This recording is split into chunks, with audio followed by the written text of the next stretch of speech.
What is up, collectors? Today we'll be going over the new Marvel Legends Spider-Man 77 released earlier this year. Now, this figure retailed for $29.99, and I found mine at my local Walmart. Now, I was super excited to find this figure. However, should you be? Let's go into the accessories. You get 2 fist hands, you get 2 opened hands, get 2 flat web effects, and 1 limp string that is utterly useless. Now, in terms of the articulation, this figure suffers from a lack of a dumbbell joint at the neck, a lack of butterfly joints, and a upper torso crunch. Now, this greatly limits the amount of articulation that this figure has and the amount of posing it can do. Now, that being said, this figure can still pose decently, but honestly, these missing bits of articulation really hurt how I can pose. Now, it does have pinless joints, which is awesome. The painting is okay with a matte finish that, and personally, in my opinion, I'm quite fond of.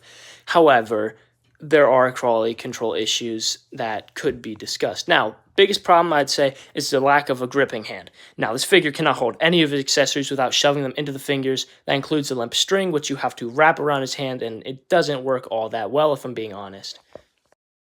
Additionally, for quality control issues, mine has a problem at the neck where the lanes for the web don't line up, my belt is disaligned, and the printing below the waist swivel is also not aligned properly. Now, the belt seems to be removable, but I've not yet tried to remove it, and I don't plan to. There's also some slight paint rub on the shoulder, as you can see in the top left corner, and then down at the boot, there is a strip of lighter red at the top of my boots. I don't know if that's a part of the design, but nevertheless, still disappointing to see.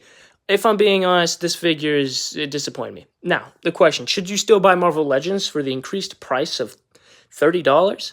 Now, honestly, you could probably, if you chipped in a little bit more money, get a way better figure from an import company or just a better Spider-Man in general. So on my personal opinion, I could recommend buying this figure if it was on clearance. Other than that, I wouldn't recommend buying it. I could say I'd give it a solid 6 out of 10. I still like the figure. It still poses decently, but all things considered, it should not be the price that it is, and it could be way better for that price. Just think about all the third parties that we've been getting lately, CT Toys, Mess Toys. For roughly the same price, you get a way better figure. But yeah, that's all. Have a nice day.